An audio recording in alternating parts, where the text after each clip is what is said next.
Hello and welcome to Business Television India. I'm Aditya Raj Kaul and you're watching The Big Story. The question that we are asking here on The Big Story this evening, as New Delhi successfully managed to stump Pakistan with the full integration of Jammu and Kashmir with India, is Pakistan running out of diplomatic and military options to counter India after the historic step in the Indian Union territory of Jammu and Kashmir? And will Pakistan now begin a new wave of infiltration and terrorism in Kashmir? But joining me on the debate this evening in the studio, Tilak Deveshwar, former Special Secretary of the Cabinet Secretariat. Joining us also is Lieutenant Satish Dua, former Chief of the Integrated Defence Staff, and Sreeram Chaulia, foreign policy expert as well. Thanks, gentlemen, for joining us on The Big Story. Sreeram Chaulia, on the larger point of the external factor and also China's role, the letter that they wrote, and of course, this coming up in a few minutes from now at 7:30 p.m. India time. UNSC is going to discuss this. These are consultations that will happen. These will be closed door, although Pakistan wanted a public meeting to take place. That will not be happening. How do you see that impacting India's stance? Do you feel that India is even, tense about what's happening at the UNSC? Or do you think Syed Akbaruddin has something in mind as far as this meeting goes at the UNSC? Aditya, I think we are not going to break into any sweat about these closed door consultations. In fact, that's the job of the UN Security Council. If you look at their any week schedule, they have 10 to 15 such consultations on various matters, of different regions of the world. And the fact that the Pakistanis failed to bring it up formally, where minutes would be taken and possibly a call for resolution would be done, that means that they already failed. But yeah, the role of China is interesting because on one hand, these consultations have been called to say that the international community has some concerns, and the Chinese are the ones who pushed for it apparently, and therefore they will want to assuage and assure their so-called all-weather ally Pakistan that they have not completely forsaken them.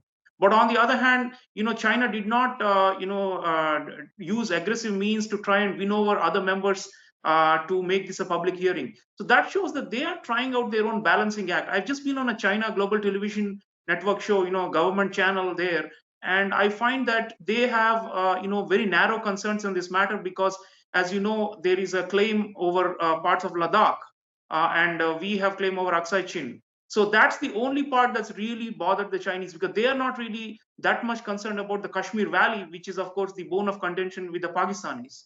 So I think the Chinese are doing a kind of like a balancing act. As far as the other permanent members go, non-permanent members, you're right, Akbaruddin would have covered. I think our mission is quite active behind the scenes. We would have lobbied and made sure that this doesn't translate into any pressure whatsoever. So I think it's a sop from the Chinese to their Pakistani puppets to say, look, our investments in your country will continue. Don't worry, and we will try to do something for you as much as conditions permit. So, and the U.S., the Russians, the Europeans, most of them. It's so interesting, Aditya. The Western news media and also some of the Islamic countries, the news media like Al Jazeera, I've been on them too.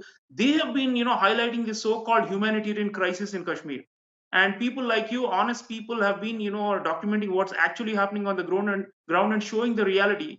And I think we should have done a better job at projecting that, because the only negative thing I've heard internationally from the non-governmental side, especially in the news media and the so-called public opinion, is about this lockdown or lack of communications, and people could not in the valley could not reach their relatives who are elsewhere, that kind of thing. And now that those restrictions are easing, even that concerns are going to vanish. As far as the governments are concerned, this is a real politic thing. They are not looking at the so-called moral or humanitarian or human rights situation. All of them are taking hard-nosed real politic decisions. And on that aspect, India is far, far ahead. It's a bigger power. It has more means to mobilize alliances and opinions across the world, be it in the General Assembly or the Security Council. So if you take the overall picture, as the restrictions are eased, we are in a better position in terms of public relations with the general global public opinion. And as the diplomatic process goes forward, most people are worried if Pakistan overreacts and if it may lead to war or nuclear exchange. Otherwise, if it's an internal matter, as we are showing, if it doesn't escalate into some kind of an active hostilities, the international community is not going to bother. And that's where the catch lies, because the Pakistanis know that. So brinkmanship and high risk maneuvers is what will get the global attention. So we must be prepared for it and to tackle it. And I like Rajnath Singh's the coincidence, the timing. It's not coincidental, Aditya, because we are essentially saying we'll call you a nuclear bluff. If you think that you have got nuclear weapons and therefore you can blackmail us and use terrorism or limited incursions, we will fight back, a tooth, eye for an eye, and you may also face nuclear retaliation. So I think that's important. No first use. Let us, an insinuation is enough to I want to warn get in them. Tilak Deveshwar also on a technical point out here. Sreeram, I'll come back to you. But last comment to Sreeram Chaulia. Overall, do you think India's, diplomatic stance on Pakistan, the isolation that we have been working on over the last 2 to 3 years has proven results? The kind of, embarrassment that it has faced FATF time and again. Again, there is a plenary which will discuss whether blacklisting of Pakistan should really take place. Apart from that, Pakistan almost with a begging ball in front of IMF, and overall in any multilateral forum, there isn't any kind of Pakistani rhetoric that is resonating. How do you see India's diplomatic stance on Kashmir in a very proactive way? Aditya, I think it has paid dividends. It's been a long campaign. And in fact, since Pathankot, we have upped the ante. And over the last 2.5, 3 years, I think many member states at the UN and also in the subcommittees and different bodies of this vast global bureaucracy, many of them have been convinced and won over to our side.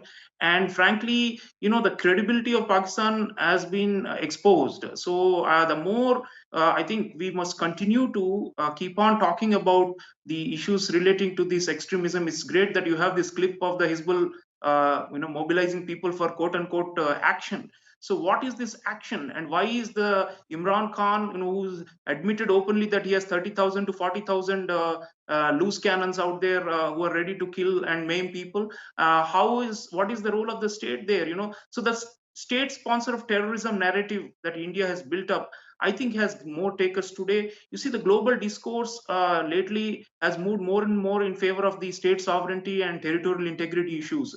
So I think the liberal discourse that used to be there, at least until Obama administration was there in Washington, that has dissipated a great deal. So I think a state has legitimate security concerns, and we will, put those forward. And at the same time, we have to keep on talking about, their nefarious actions. Now, just see what they did in London, Aditya. They have mobilized some thugs to attack our diplomatic missions there. So you see, we must be using these levers of various governments and applying pressure even on these overseas and these diaspora, separatists as well as terrorist sympathizers, because they are able to try and generate and whip up a frenzy and keep the emotional card going that Kashmir is under some kind of oppression or Indian colonialism. So that, we need to challenge. And at the same time, I think counterattack is the best form of defense, Aditya. Balochistan should be on the table. We should, enhance our advocacy for that issue, and also show the essential nature of the Pakistani state and how debauched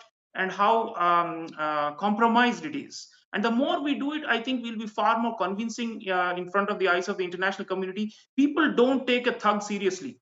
And when a thug is shedding crocodile tears, saying we'll die for the sake of the self-determination of Kashmir, people just roll their eyes and move on. So that should be our objective. Expose the thug, keep on hammering some points, because this, as General was saying, this is information warfare, and we should do a better job through. And I must credit you especially for putting out all those videos showing the normalcy in the valley. And I think more and more information, put out by us to counter the Pakistani narrative. In the long run, we are going to prevail.